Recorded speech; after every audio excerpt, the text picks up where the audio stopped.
Good afternoon, everyone, and welcome to the launch of Local News. I'm Megan. I'm the Executive Director of One Book, One New Orleans, the organization hosting this event today. I'll tell you a little bit about what we do and what we're in store for, but first I want to give a huge shout out to the New Orleans Public Library for hosting us today. Thank you all at the NOPL. You've been a community partner since before we were a nonprofit. We're so happy to continue the partnership. And especially thank you to Chris over there, because if you're sitting in a chair, he put it out. Thank you, Chris. Also, thank you to Sean from Litwire for being the videographer for this event. Thank you to our beautiful volunteers over there, Shelby and Rachel, serving up the free pizza. Thank you all for being here. And I also want to give a special shout out to the educators in the room. Lynn and Amy, where are you at? Y'all, One Book, One New Orleans helps uplift adult education, but Lynn and Amy actually teach adults to read day in and day out. They are incredible. So I'll tell you a little bit about what One Book does and why we're here today. One Book, One New Orleans selects one book every year, and we encourage everyone in the city to read the same book at the same time, with the idea that we'll grow stronger as a community through a shared reading experience. But when we do that, we have to recognize that approximately 1 in 4 adults in our city struggles with access to literacy and reading resources. So in order to meet folks where they're at, we develop a curriculum around the selected book every year. And we give the book and its curriculum to adult education programs across the city. We also get the book into education programs in both adult and juvenile prisons. We get the book into the ears of the blind and print handicapped through a partnership with WRBH Reading Radio. And if your barrier to being accessing books is that you can't afford to buy them, we make sure that every branch of the New Orleans Public Library has a copy, or 2 or 3. Oh, thank you, sir. And then we have a series of free, family-friendly events where everyone is welcome to come to bring readers from all walks of life together. Thank you, sir.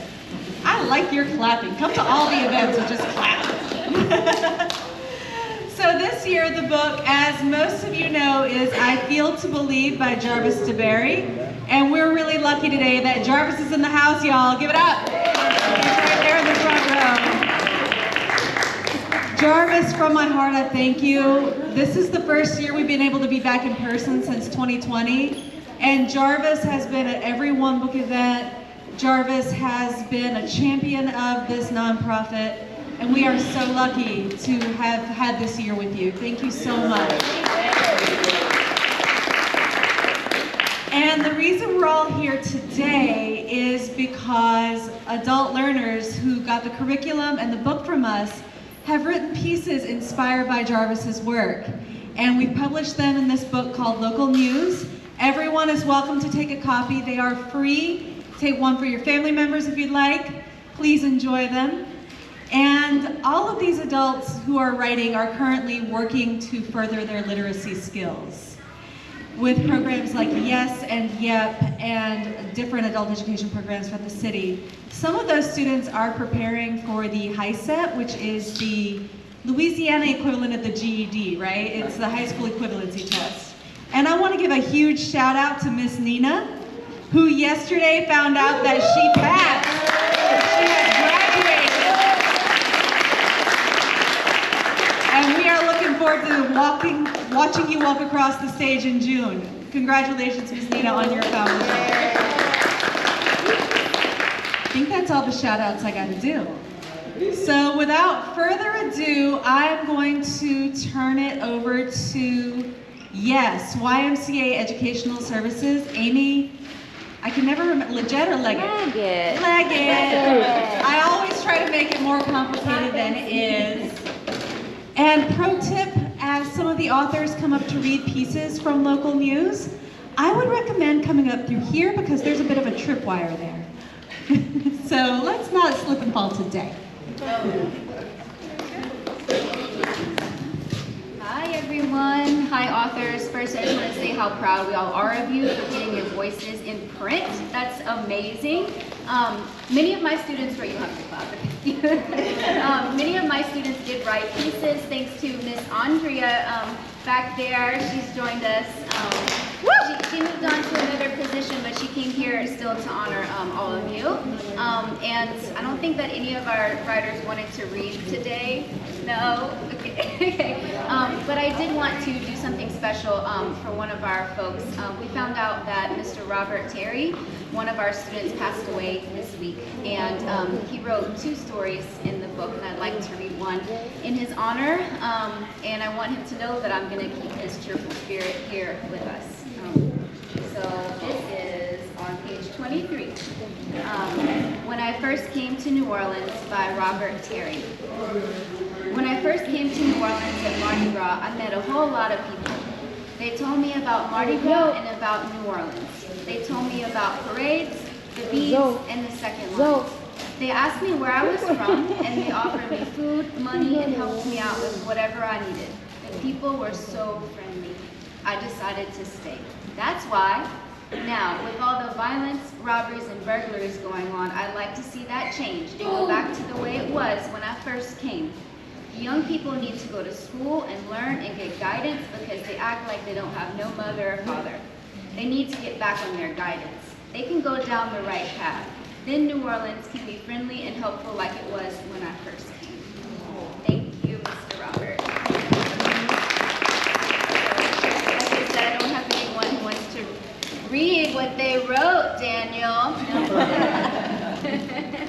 So, sure. Okay, so it's not a requirement, obviously, that folks who contributed pieces read, but if you'd like to, we'll invite you up. I will invite up folks from the YMCA I'm sorry, that was just what we did. YMCA. Sorry. YMCA Educational Services just read. Now we'll have YEP Educates. Anyone from YEP Educates who would like to come up and read their pieces? Yes, come on. Lynn, you want to MC this? All right, this is Lynn. She teaches. Hey, I didn't know I was going to be speaking, but here we go. So again, to echo Amy, it is a privilege to be able to teach these students and to help them on their journey. And I hope you get as much enjoyment from what they wrote as I get from being with them every day. And this is Megan. Thank you, Lynn. Page 37. How are y'all? My name is Megan Nelson, and I suffer from mental health issues. So I hope my piece can help y'all out there that suffer with mental health silently or out loud. Well, I will tell you about my most difficult conversation I have had over my nearly 30 years of life. It's about mental health. Some people, like myself, are ashamed of it, are feeling like you're being judged. But guess what? It's okay to not be okay. And I just learned that too. You are not alone. If you need help, don't be afraid to ask. As I have been mentally, physically, and emotionally abused, and as I am suicidal, you feel like you are alone, but you are not. And people will be like, oh God, he is crazy. He needs to take medicine. Or if we would end up doing something, they would help. But in reality, we don't talk about it much. But we are enough. We are not crazy. We are not okay, but we matter. And I promise it won't be easy. And you will have bad days, but you just need to know you are not alone. And you will make it through. Just pray on it. Focus on what is important to you. What you have going for yourself. Rainy days don't last forever. As for myself, I suffer from mental pain, but it doesn't control me. I control it. I promise it will get better, and always remember you are not alone. And it's okay to not be okay. If you are someone who needs help, here is the Suicide and Crisis Lifeline. Thank you.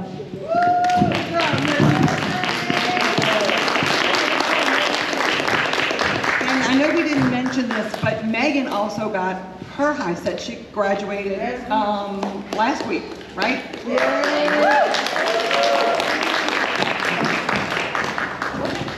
And I have one more shout out. Mr. Jarvis, thank you for your book. It has gotten me through so much. I love reading it. Oh, it's amazing. Thank you. You have, maybe I love writing and reading now because of you, so thank you. All right, who's next? Another graduate. Miss Nina's coming up. All right, Miss Nina, let me know what page. Page 38. What was the best investment I made in my life?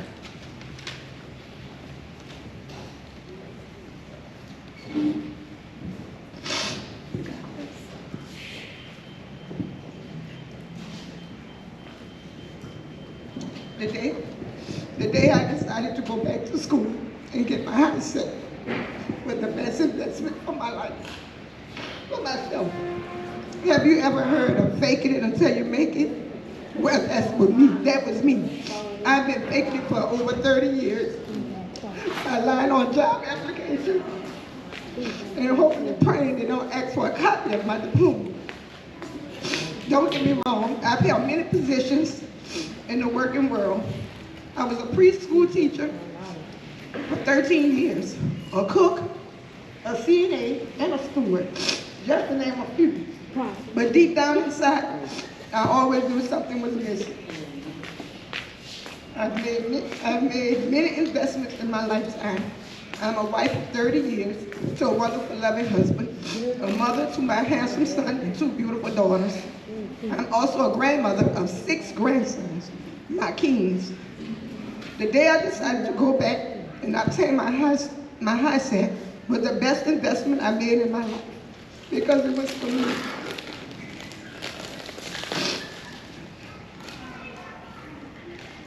It was time for me to take care of myself and to start living out my dreams. I've always dreamed of walking across the stage and receiving my diploma. I want to go to college and obtain my associate degree in early childhood education and social work. So I plan to study long and hard, no matter how long it takes, and I will succeed with the help of my teachers here at No Play. I am on my way to making my dreams come true.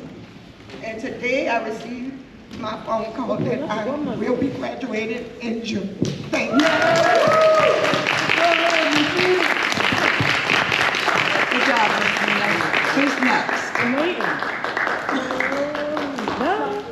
Bye.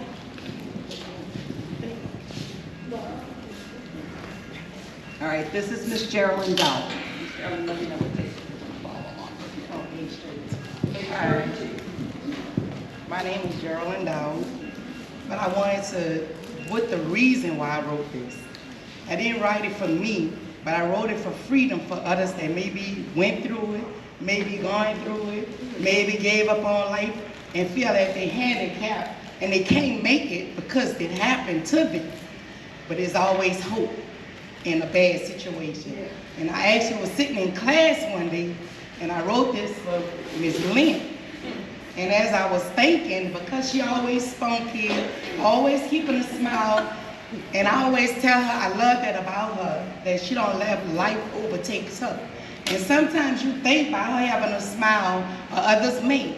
You think they're never going through anything, everything's okay. But they need to be encouraged too, because it's an effort that they take and sacrifice to give to others, that they gotta pull out from themselves to you. And it's a blessing. And I always in this road a path, I appreciate that. And this is why I wrote this, and also for youngsters, young people that I deal with and I work with. My name is Geraldine Dowd. I had a teacher named Miss Parker in the 3rd grade. Miss Parker was the best thing to ever happen to me. When I was young, I was molested so many times I can't even count the number of times. But Miss Parker didn't have an idea that happened to me. I didn't want to wash my body. I had it by the order. But Miss Parker whispered in my ear and told me, Geraldine, you need to take care of your personal hygiene. you have an odor. However, see, she didn't say it around her. She showed me she cared. I began taking care of myself because of that whispered words in my ear. See, one word can change a person's life. Never forget that students in your class may be in pain. You never know what they are going through. Conclusion, and teaching, never forget to care. Your students may be hurting. Don't give up on them.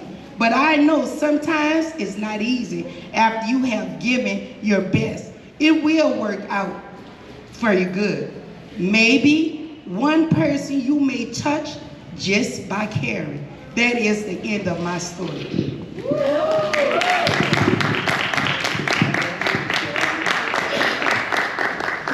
Does you have anybody else? I'm looking at you, Miss Yvette. Miss Donna. I'm looking at you, Miss Donna.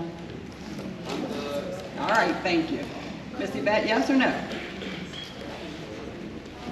All right.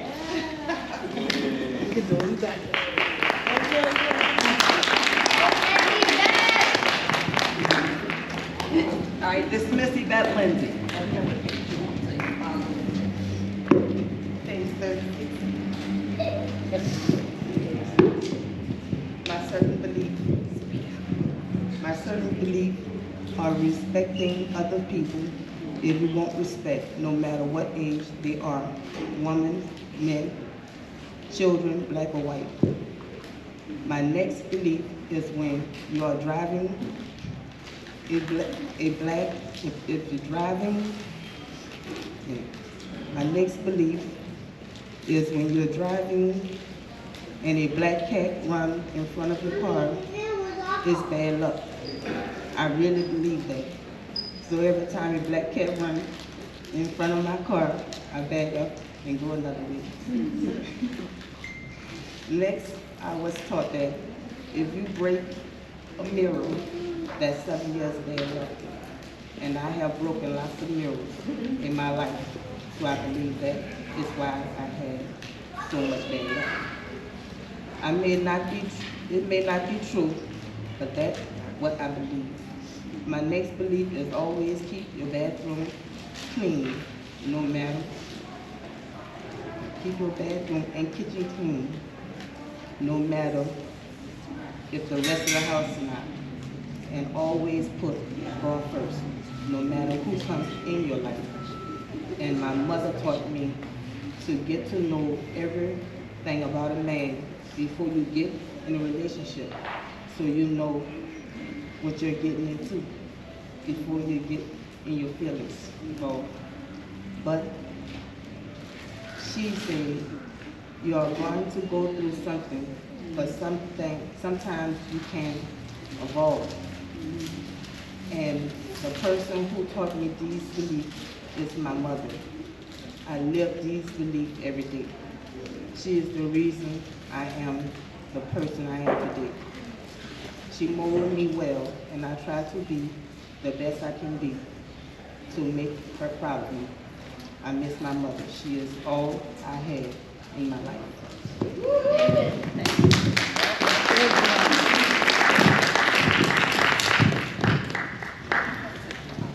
I think that's anybody else for Yup?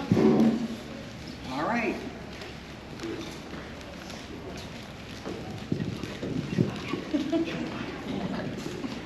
So at this point, if anyone else wants to read, please feel free to raise your hand. We'll obviously welcome you to get up here. But at this point, I think we're going to invite Jarvis DeBerry up to say a few words.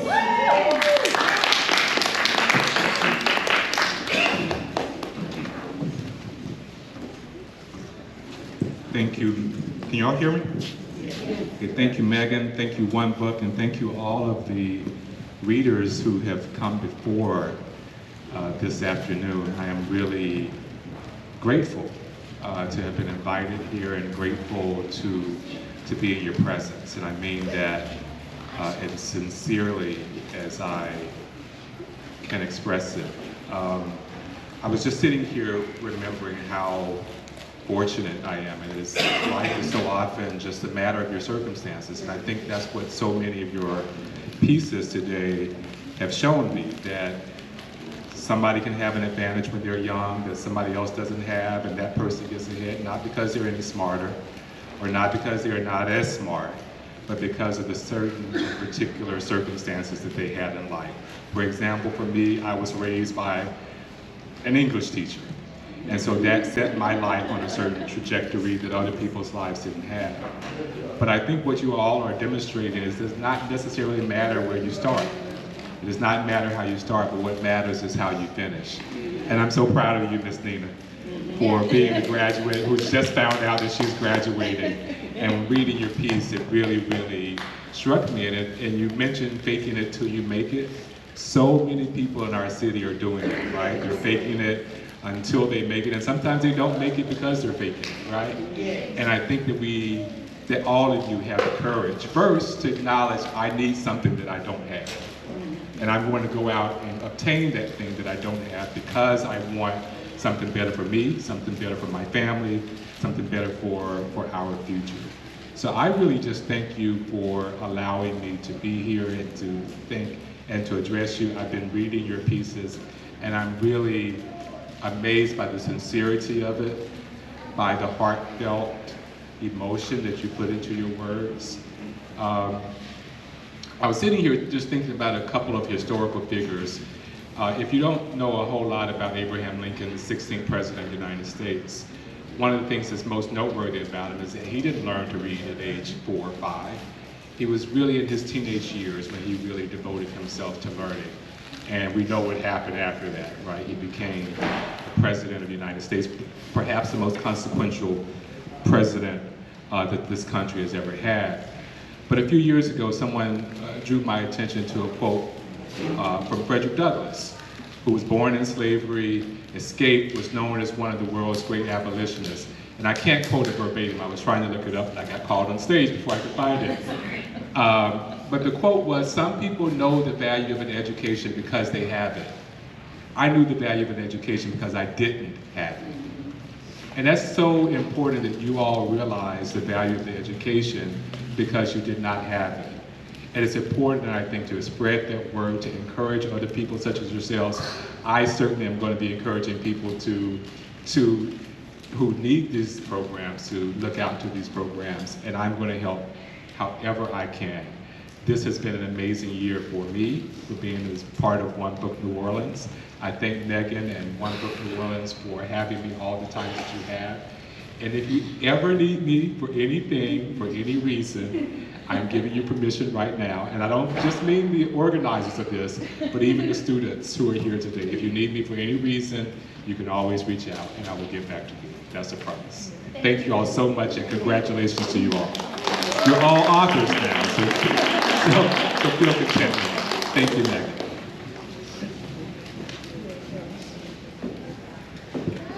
I'm not even going to try to follow that. So I think we're going to conclude by building on what Jarvis just said, which is that you're all authors now. And do you know what authors have to do when they launch a book? Anybody? Sign it, yes. So Amy has pens, and we are looking forward to getting everyone to sign their essays and sign their copies of this book before we leave out. So nobody leave until I get all y'all's signatures. Thank you so much. We do have more pizza coming. It is delayed, but it's coming. So it's been an amazing year. Thank you so much again to everyone who came out, to everyone who volunteered, to everyone who ever cheered on an adult learner, to Jarvis, everybody. Thank you from the bottom of my heart. I'm not eloquent when I follow Jarvis because I'm so verklempt I can barely speak. Thank you. We look forward to having you in 2023. And we will be telling you what the 2023 book is next week. Bye.